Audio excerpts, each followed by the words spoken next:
तो चलिए बिना किसी देरी के सीधे शुरू करते हैं आज की इस बेहद दिलचस्प चर्चा को।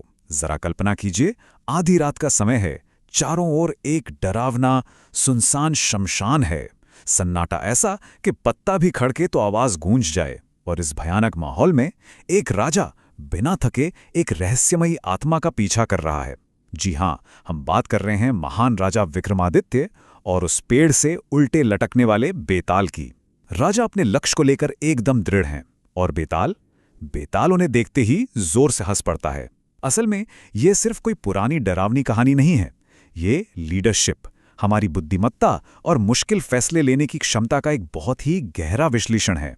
तो आइए इस सफर पर चलते हैं और समझते हैं कि ज्ञान और सच बोलने की असली कीमत आखिर क्या होती है। अब राजा चुपचाप बेताल को अपने कंधे पे उठाते हैं और चल पड़ते हैं। लेकिन बेताल का अपना एक अलग ही खेल है। वो कहता है कि रास्ता काटने के लिए वो एक कहानी सुनाएगा, पर यहाँ एक बहुत ही खौफनाक शर्त थी। शर्त ये कि अगर तुमने उत्तर दिया तो मैं उड़ जाऊंगा, और यदि चुप रहे जबकि उत्तर जानते हो तो तुम्हारा सिर फट जाएगा। मतलब जरा सोचिए स्थिति के बारे में। ये तो एक पूरी तरह से असंभव सी सिचुएशन हो गई, जिसे हम पैराडॉक्स कहते हैं। राजा के सामने एक बहुत बड़ा धर्म संकट है।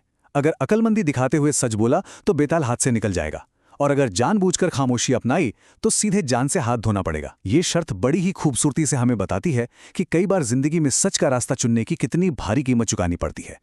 खैर, इसी भारी दुविधा के बीच बेताल अपनी कहानी शुरू करता है। वो बताता है कि एक नगर में एक बहुत ही अमीर व्यापारी रहता था। धन दौलत की कोई कमी नहीं थी, लेकिन उसके पास एक ऐसी चीज थी जो सबसे कीमती थी, एक अनमोल हीरा। उस व्यापारी के 3 बेटे थे, राम, श्याम और मोहन। अब पिता के सामने सबसे बड़ी टेंशन ये थी कि ये बेशकीमती हीरा वो अपने किस बेटे को दे। वो इसे ऐसे किसी को भी नहीं देना चाहता था। उसे एक ऐसे वारिस की तलाश थी जो सच में, मतलब वास्तव में, इस अनमोल धरोहर को संभालने के लायक हो। अब विरासत सौंपने के लिए व्यापारी ने एक बड़ा ही सख्त पैमाना तय किया। उसने अपने तीनों बेटों को बुलाया और साफ साफ कह दिया, देखो, जो सबसे बुद्धिमान और योग्य साबित होगा वही इस हीरे का असली हकदार होगा। यहाँ गौर करने वाली बात यह है कि विरासत सिर्फ घर में बड़े होने या जन्म लेने से नहीं मिलने वाली थी। बेटों को असल दुनिया में बाहर जाना था और अपने कर्मों से, जी हाँ, अपने कामों से ये साबित करना था कि वो बुद्धिमान और योग्य हैं। ये कोई शब्दों का खेल नहीं था, एक प्रैक्टिकल टेस्ट था। और इस चुनौती को स्वीकार करते हुए तीनों भाई अपनी अपनी मंजिल की ओर निकल पड़े।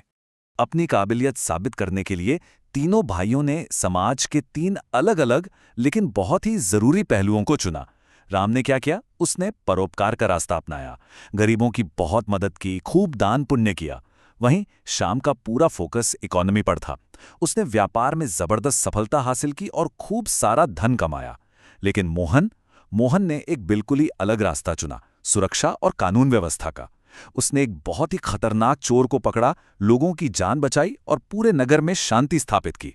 अब अगर हम देखें तो दान, इकोनॉमी और सिक्योरिटी, ये तीनों ही किसी भी सभ्य समाज के लिए बहुत जरूरी हैं, है ना? तीनों भाइयों ने अपने अपने फील्ड में एकदम टॉप का काम किया था। और बस यहीं आकर कहानी में सबसे बड़ा और पेचीदा मोड़ आता है। कुछ समय बाद तीनों बेटे अपनी अपनी शानदार सफलताओं के साथ पिता के पास लौट आते हैं। अब बेताल अचानक कहानी रोकता है और राजा विक्रमादित्य से एक बहुत ही सीधा लेकिन दिमाग घुमा देने वाला सवाल पूछता है। हे राजा, बताओ, इन तीनों में से उस हीरे का असली अधिकारी कौन है? इस सवाल की गहराई को महसूस कीजिए। ये कोई मामूली पहेली नहीं है। ये समाज के सबसे जरूरी मूल्यों को रैंक करने की चुनौती है। परोपकार, पैसे कमाना और लोगों की रक्षा करना, इन तीनों में से किसे सबसे ऊपर रखा जाए? ये एक ऐसा धर्म संकट है जिस पर बड़े बड़े विद्वान भी अपना सिर खुजाने लगे। और यहीं पे राजा विक्रमादित्य का वो ऐतिहासिक और कमाल का जवाब सामने आता है, जो उनकी गजब की लीडरशिप को दिखाता है। बिना किसी कंफ्यूजन के राजा कहते हैं, दान करना और धन कमाना बहुत अच्छी बात है, लेकिन लोगों की रक्षा करना सबसे बड़ा कार्य है। इसलिए मोहन ही उस हीरे का असली अधिकारी है। इसके पीछे का जो लॉजिक है ना, वो एकदम अकाट्य है, सॉलिड है। राजा समझाते हैं कि शांति और सुरक्षा ही वो बुनियादी नींव है जिस पर कोई भी समाज खड़ा होता है। जरा सोचिए, जब तक समाज में सुरक्षा ही नहीं होगी तब तक ना तो कोई बिजनेस चलेगा और ना ही कोई शांति से दान पुण्य कर पाएगा। बिना रक्षा के सब कुछ ताश के पत्तों की तरह बिखर जाता है। इसीलिए जो रक्षक है वही सबसे योग्य है। राजा का जवाब एकदम सटीक और न्यायपूर्ण था, लेकिन इस सही जवाब की एक बहुत भारी कीमत चुकानी पड़ी। उत्तर सुनते ही बेताल जोर से हंस पड़ा। बोला, राजा, तुमने बिल्कुल सही उत्तर दिया, लेकिन तुम बोल पड़े। शर्त याद है ना? क्योंकि राजा ने सच बोलने के लिए अपनी खामोशी तोड़ी, बेताल तुरंत उनके कंधे से उड़ा और वापस उसी पेड़ पर जाकर लटक गया। राजा विक्रमादित्य की सारी मेहनत एक ही पल में जीरो हो गई। उन्हें अपनी वो थका देने वाली यात्रा फिर से शुरू करनी पड़ी। यह सीन हमें बहुत ही खूबसूरती से बताता है कि सच और ज्ञान का रास्ता कितना मुश्किल हो सकता है। यहां तो सही होना ही राजा की हार का कारण बन गया। तो इस कहानी के आखिर में हमारे सामने एक बहुत ही गहरा सवाल खड़ा हो जाता है।